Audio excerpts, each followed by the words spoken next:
That's good. Hello, everyone. Welcome to Development Palates. I'm Aaron Loomis coming to you from the Drew Estate Studio. With me today is Jiunn, Seth, guys, John McTavish. How you guys doing? Doing well, man. Good, man. I'm ready to be hooked.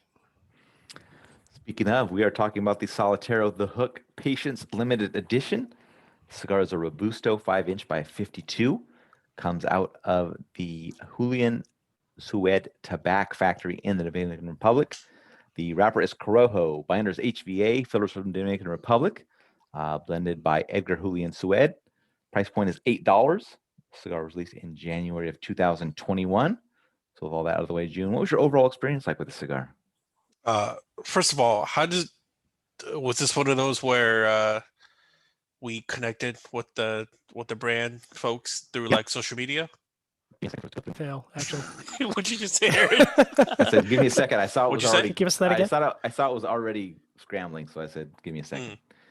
They reached out on Instagram. They had sent some other cigars previously. I smoked one. I didn't put it through the review process, but this one I did. So, small brand. The two cigars so far have been from different blenders and factories. So, I'm assuming they're just kind of doing, hitting various boutique factories for the blends. But yeah.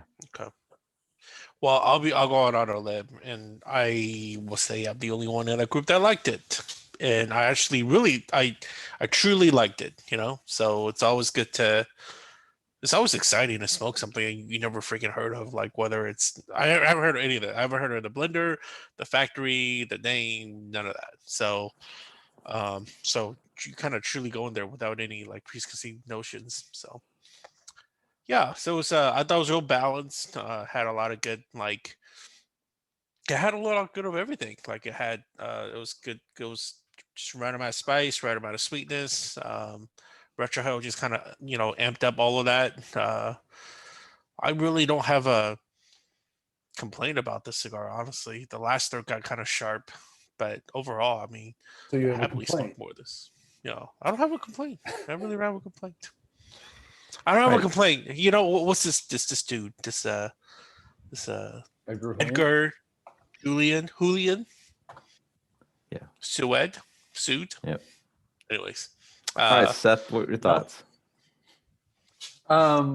Listen, I thought the final third, June said it was a little rough at the end. I found it was a little rough and sharp at the end. Kind of just delivered these hay, earth, cedar, tobacco, mineral. I got some lemon pepper notes.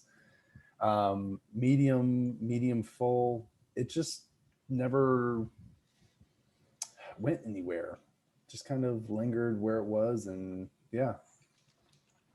All right, John, what are your thoughts? Listen, I thought it showed promise in the first third. It was interesting. Obviously, I can be really hard on Dominican blends because I just hate Dominican tobacco for some reason. I don't know why that is. But the first third was really, really harmonized well. I mean, there was some white pepper that kind of gave me a little punch at the start, which I was like, oh, this is unusual for a Dominican blend. And then there was some really nice balance of cocoa, baked bread, baking spices.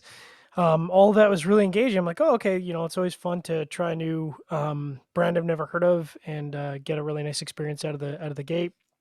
And kind of like what Seth said, I feel like the complexity just kind of really sharply dropped off for the second, third, and last third, and just became really wood forward, which isn't unpleasant. It just, I was really looking forward to the complexity in the first third.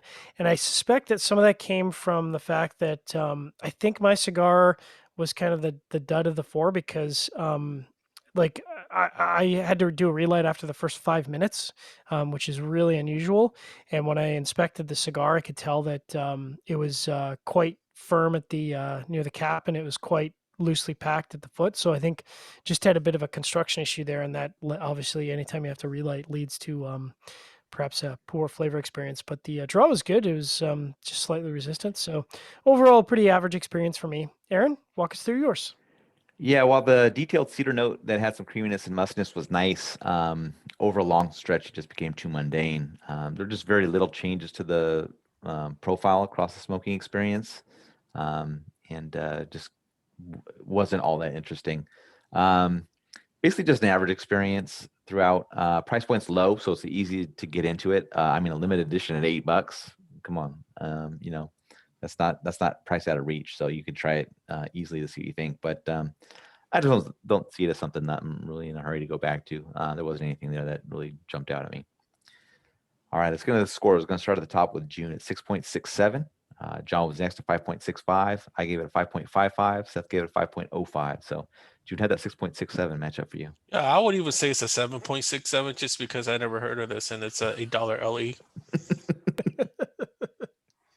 There you go. A whole extra point.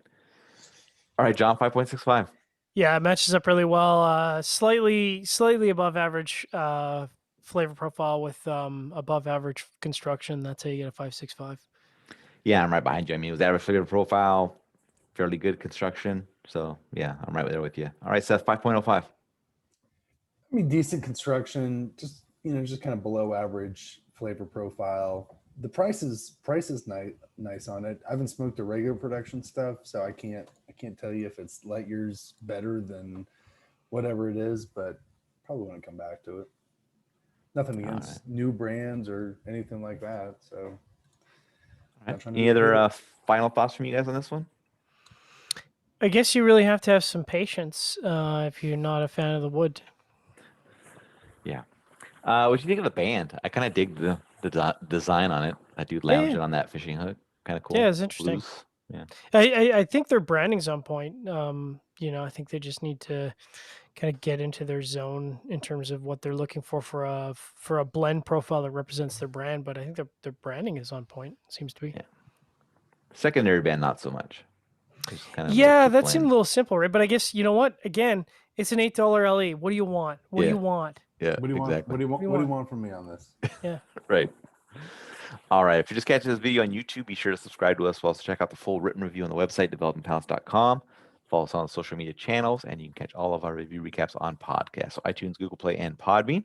Thank you for tuning in. We will catch you on the next one. Just need a little patience.